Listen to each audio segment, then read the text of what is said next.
Hello and welcome to City Talk. Today I'm joined with Ruhul Amin, who is a UK-based director. He's directed over 15 documentaries and feature films for both the BBC and Channel 4. He'll be talking to us today about his journey as a filmmaker and the release of his new film called Hassan Raja, in which the main character is played by the famous Bollywood actor Mithun Chakrabarti and Raima Sen. Hello, thank you, Ruhul Amin, for being here today. I'm very excited to have you on the show. I'm very pleased to be with you. Thank you, thank you. So I'm just dying to know what's going on. So you've been a director for almost 40 years. What inspired you to become a filmmaker and how did you start? That's a long story, but let me tell you very briefly. As a child back home in Bangladesh, in our local town, there used to be 3 cinemas, and it was a culture of that time that everybody in the community or families used to go to cinema together. So as a child, I attended with my parents and saw films regularly. I'm talking about sort of the age of 4 and 5. I remember very clearly what kind of film I saw and all that. So that basically at that time, suddenly it inspired me that something visually so stunning and it's interesting and how that is made. And since then, I became fascinated by cinema and decided to become a filmmaker. And at the age of 7, I told my parents that I will become a filmmaker and I will make film. Oh, So it started all from that day. That sounds wonderful. And how did they react when you did say that? Well, firstly, it was quite unbelievable because nobody from our family ever made any film. But of course, my father used to see a lot of films, not only in Bangladesh, but all sorts of films. And he used to talk a great deal about great films. And I particularly remember films of those days, not only just Bangladeshi wonderful cinema, but he used to talk a lot about also world cinema and particularly those beautiful Bengali films made by Uttam Suchitra. So there was a great deal of talk at home about cinema, Bengali cinema, international films, and also some English films. So it was very inspiring, and we had that environment of films at home. I see. So what sort of films do you remember as a young person that you really enjoyed and inspired you? Was it more the Bengali filmmakers? Yeah, because in the cinemas, particularly, we were very keen to watch Bengali cinemas at that time. Just before the independence of Bangladesh, and there was a movement started. Knowing about yourself, knowing about your culture, knowing about your language. So there used to be Urdu films also at that time. There were Urdu cinemas, but we boycotted Urdu cinema, particularly made sure that we should watch Bengali films. And at that time I watched many films, but I couldn't really understand anything about films. It was just some visuals, in fact, it was very boring for me to go to cinema and watch.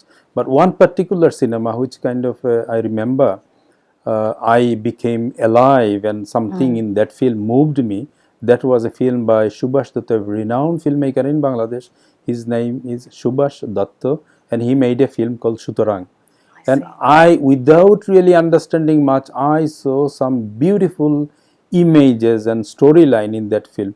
Much later, I realized it was one of the masterpieces of that time. And why I became inspired? Because of the lyricism and the poetry in the cinema. That I discovered long time ago. But at that time, that particular film moved me so much. Oh, that sounds like a very interesting film. I think I'll have to watch that one day. So, Ruhul, I mean, you've actually directed and made 15 documentaries with yourself. Would you like to just tell us about one of them that you remember and when it was made? Yes, not only documentaries, I done also feature film.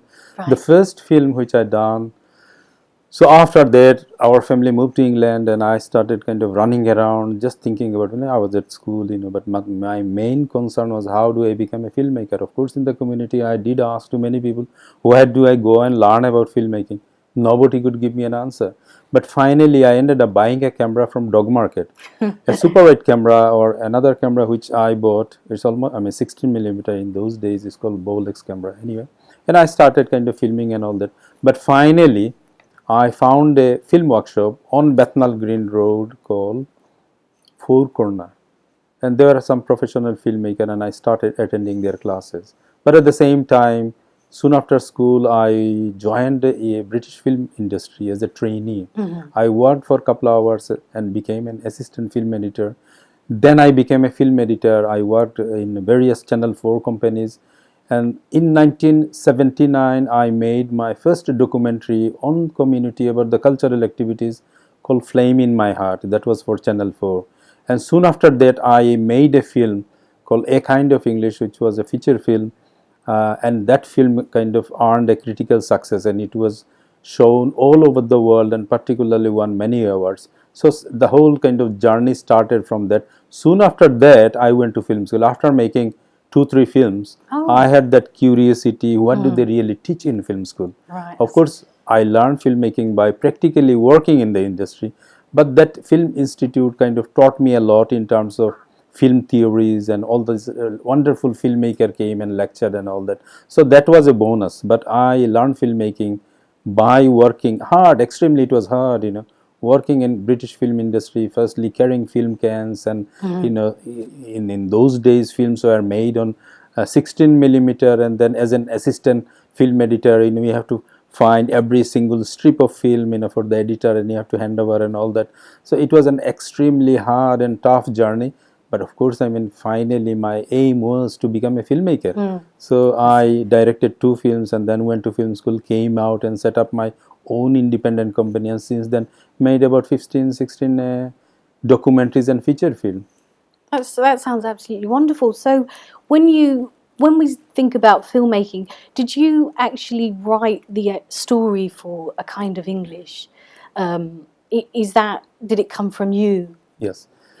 A Kind of English, basically I wrote it myself, but of course I had a writer with me. He was a very professional English writer, and the reason, because I need a name attached. So when I presented to Channel 4, it was co-written by Paul Hallen, a very famous English writer, and myself. So obviously when they saw it's written by Paul Hallen, oh, must be something, let's read it. So that was kind of an idea. But obviously I co-wrote it. I was the producer, co-producer. Of course, the total finance came from Channel 4. In those days, I'm talking about in 1985, that film cost £300,000. Of course, in those days, they used to call this is a shoestring budget, £300,000. And it was comfortably, film was made. It's a kind of a low budget arty film, by the way. That film won an award, the best. The British Film Institute provided with an award, then went to Germany, America, many of these countries. So basically, it became a critically successful film. Of course, since then I went to film school also. Oh, that's very good. Sounds like a long journey. So, what do you most like being about a director and filmmaker? What is it that keeps you going? This goes back, it's a very kind of complex question you have asked. This is very difficult question to answer. It all goes back, why I started become a filmmaker. Because my house was next to a tea garden in Bangladesh, which is called Doldoli Tea Garden. As a child, I used to visit tea garden, but at our home, there was a kind of derogatory term used in our home. If I was a little bit naughty, running under sun, flying kite, my mother used to say, "Oh, yeah, he's becoming dark like a coolie," and I couldn't understand what is coolie. So it was a derogatory term, coolie. And then finally, I kind of visited the homes of the coolies, and I discovered the most beautiful people in our country.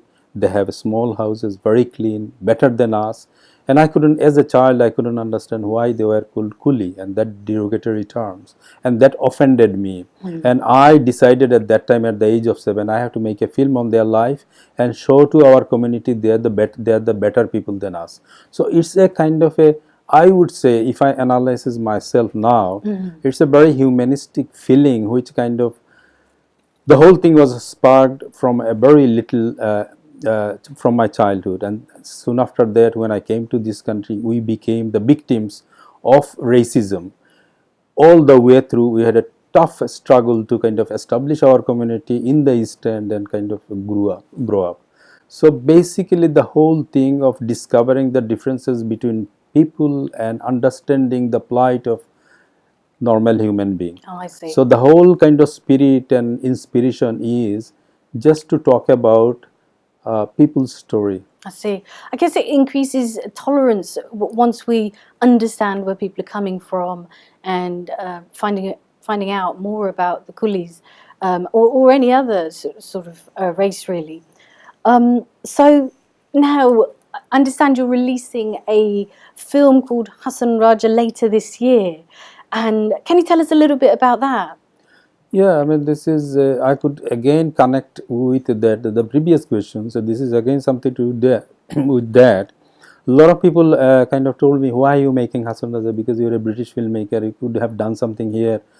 But you see, as my journey started from back home in Bangladesh, everything is kind of interlinked with the culture of Bangladesh, and I'm greatly proud of being a Bengali Bangladeshi. And I mean, over the years, I have read many wonderful Bengali literature, all the classics and everything, and I discovered myself. So there was a kind of a quest always that I have to kind of learn more about my background, and that background is so rich that, I mean, how many people or how many nationalities have, four Nobel laureates. Just look at Bengal.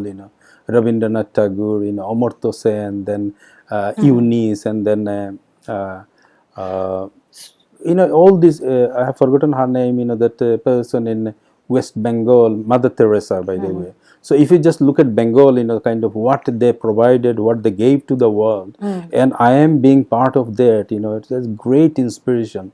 That kind of inspired me to go back and look at my culture. The Hassan Raja was the very particular focal point. Is one of the reason, because the great person about 160 years back who propagated a communal living, a beautiful harmonious living, and he never kind of divided the community, always inspired people how to live together. And he was, of course, a great folk poet who was discovered by Rabindranath Tagore. In fact, twice in World Two Philosophy Conferences, one in Delhi, and I think other one was Oxford or Cambridge. He presented Hassan Raja, and he says, "This is a rural poet of our land. Let me recite couple of lines." So basically, he was discovered by another kind of Oh, I see. legendary figure. That's when he became Yeah, recognized he mainly. recognized by Yeah. well known. So Yeah. my idea is all connected with look at the beauty of that land where I came from, and not only that, the Hassan Raja itself is very educational for today, because we have forgotten, what was that beautiful time we lived together. We never kind of saw ourselves and fought ourselves with different communities and oppression of the minorities. So this is the main reason why I started doing that film. Oh, excellent. So where is Hassan Raja being recorded? Is it Bangladesh or India?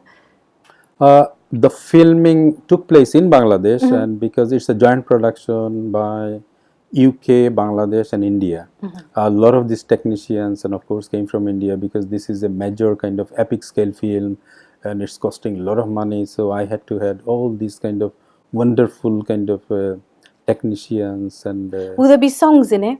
there are about 10 songs, and Oh, the songs are very vibrant. And for the first time, a Bengali film which kind of done a great scale of songs in terms of total symphony orchestra in the background, and six Bollywood playback singers sang, like Kavita Krishnamurti, Alka Yagni, Shan, Abhijit, Kumar Sanu, and then of course four other people from Bangladesh like Panto Kanai, and then Shipol, Opi Onima, by the way, two girls from Sylhet, from Bartokola. They done a wonderful wedding song. So all that kind of came together. It was recorded in India, one of the top studio, Yash Raj studio, and all that. So it's kind of a great kind of technical achievement, and also wonderful performer from And Bangladesh. finally, I'm sure people would love to know this. Is there any advice you can give to young people who want to become film directors? That is, I mean, of course,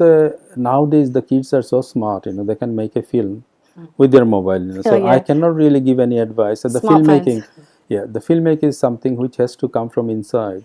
And I would just say anybody before the starting filmmaking or going to any literary area, which is so complex, you can simple in terms of you can press something, you can record an image, but this is not all about filmmaking. Filmmaking is all about knowing yourself, where you came from, what you want to make, and that is very important. And for that, You have to read, and read, and you have to become educated, and you have to develop your mind, I see. and your horizon basically. So the filmmaking is about becoming a personality, and above all, you have to be an honest person. Okay.